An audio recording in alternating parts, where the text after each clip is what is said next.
God bless you, Pastor Fernando here, the mental health pastor, and this is day 23 of the 30 Days of Better is Possible challenge. And I'm encouraged to come to you and bring some motivation, inspiration, leading to transformation. So today we're going to be talking about ways to deal with stress or ways to cope with stress or deal with stress. You know, stress is really at an all-time high as far as statistics shows. Um, we deal with stress so much that it has been known as the silent killer. It's a silent killer because it impacts so much, so many things in our lives that we're not aware of from a silent perspective. Stress can hide in our bodies. Stress creates headaches. Stress creates sickness. Stress related is related to certain cancers that because stress triggers hormones in our body and it begins to wear down the immune system. Stress impacts our attitude, how we, deal with people.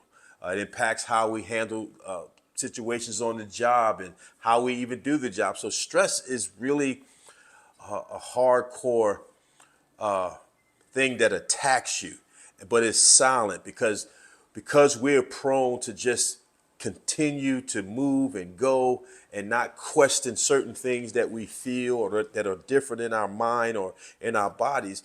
It begins now to start attacking things, but we're just ignoring it because we're not it's not a topic we talk about as far as stress. We just feel like we just got to deal with it. So our alertness is not keen when it comes to recognizing stress in our lives. We just keep going. No matter what, we keep going. And so let's talk about some ways to really deal with this because in 2024, we have to be better. And I believe part of us being better is really recognizing stress, recognizing anxiety and triggers and stressors and things in our life that compete with us being at our maximum level. Sometimes stress, our discernment is off. Our perspective is off when we're dealing with heavy or weighty matters. But we're so stressed, we're trying to make major decisions through major stress. And sometimes, we may make some bad decisions because we're just stressed and our senses and our keenness is off. And so 2024, we got to be better as far as dealing and managing our stress. So I don't know about you, but sometimes I'm in stressful situations and I have to make sure that, I'm like, nope. My wife says to me, she said, man, you stay calm all the time. I said, no, it's a choice because I'm not going to let myself get out of sorts, panic, get full of anxiety because I already know what stress and anxiety and all these negative emotions and feelings, I know what they do if they're not handled. And so I want to just talk about some ways that we can relieve stress and ensure that we have less stress in our life and more joy. Many times we're not joyful or happy or at peace because of stress. It's too many things. And many times we can create our own stress by just doing more versus maybe doing. Sometimes more is best. Sometimes we think more is better, but sometimes doing less the right way is the best way. So it's just different things that I want to share today on how to deal with stress. So I'm just going to be random, shooting things off.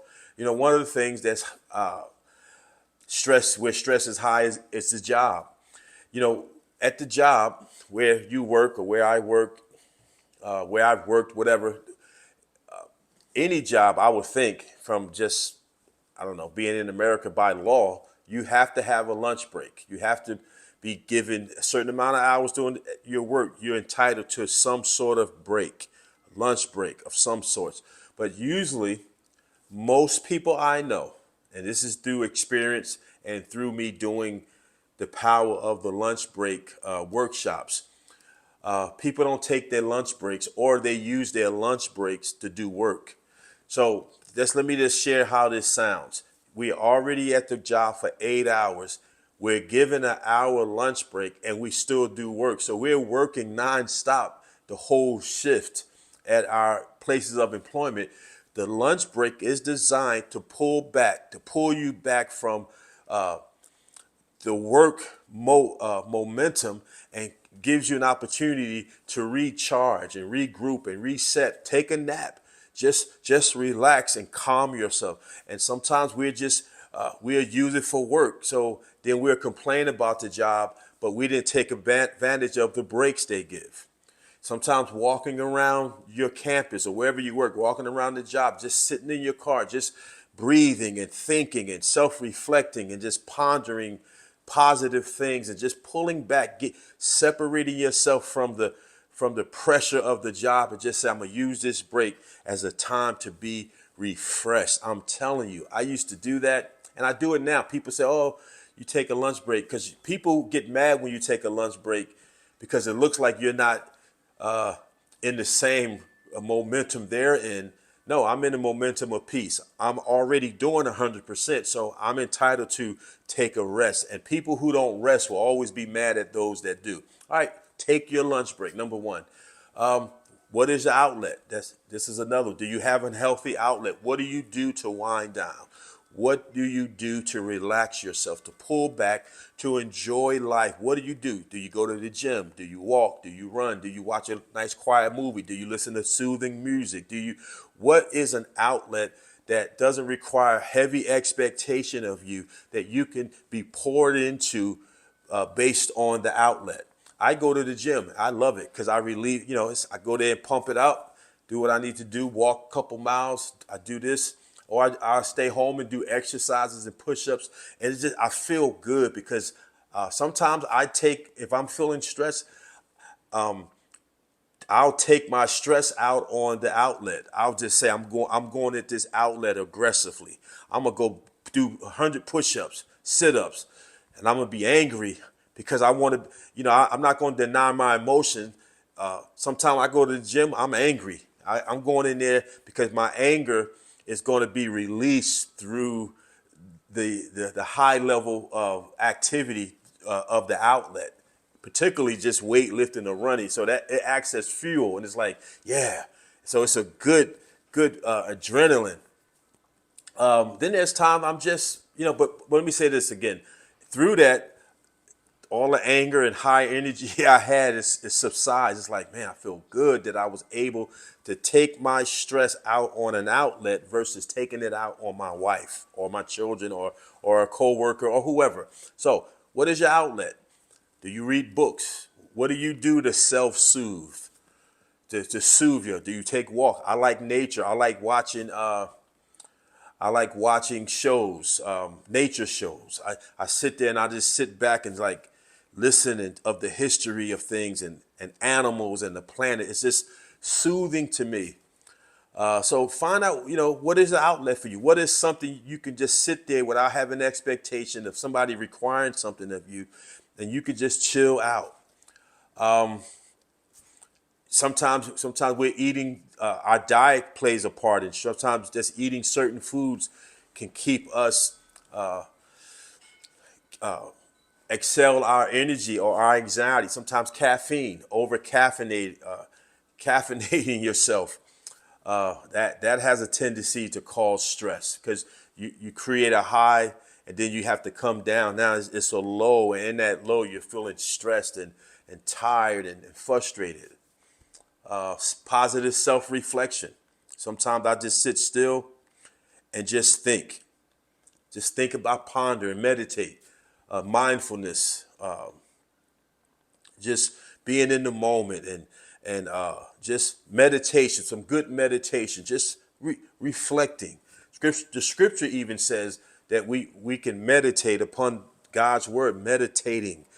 Certain scriptures that may bless you, you can just think about it and live in the moment. Sometimes we're in the past or we're so stressed because of the future, but live in the moment. Mindfulness. Let me see, I have some stuff here. Getting around some good people. Sometimes we're around so many, negative people that that stress and anxiety from their presence and negative vibe. I've been around people where the energy is so anxious that you feel anxious for no reason because they give off this anxious energy. It just this high energy of anxiety, and you get around them, you're like antsy for no reason. And so sometimes wholesome fellowship, getting around some good people. Uh, right now, who in your life that you could think of that when you get around them, you feel calm and y'all have good conversations and you feel relaxed. So social support, so that's good. Managing your time, so you're not always feeling behind schedule and you got to constantly try to catch up and chase after time. Just manage your time. Bird watching. My wife and I, we love watching birds. That relieves stress.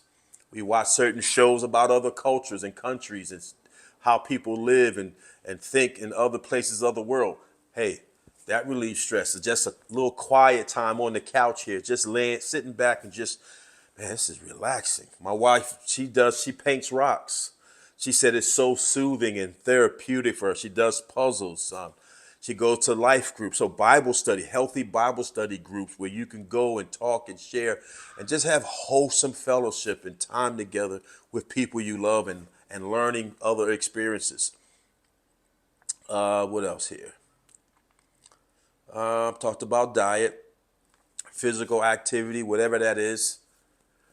Relaxing is physical because you got to walk to where you're going to relax to. So it's simple, practical things.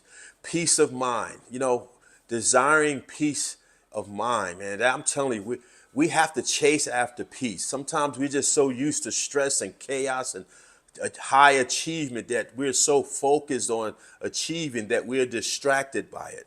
I talk to people all the time that I got to do this goal, I got to get the grind, I got to make the money, I got to make sure of this, but they have no peace or no joy. They're just stressed out. And I'm like, man, you can have that. I'm going to walk in fulfillment, walk in purpose with peace. I don't have to rush. I don't have to rush to achieve.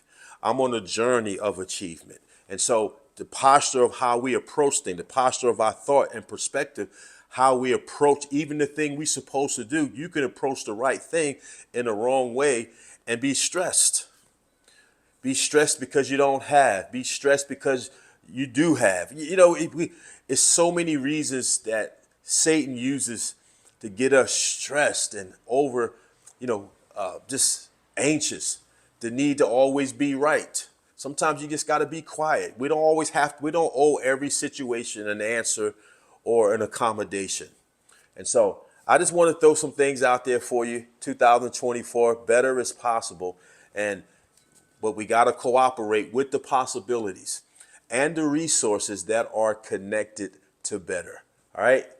Day 23, baby. Let's get it. God bless you.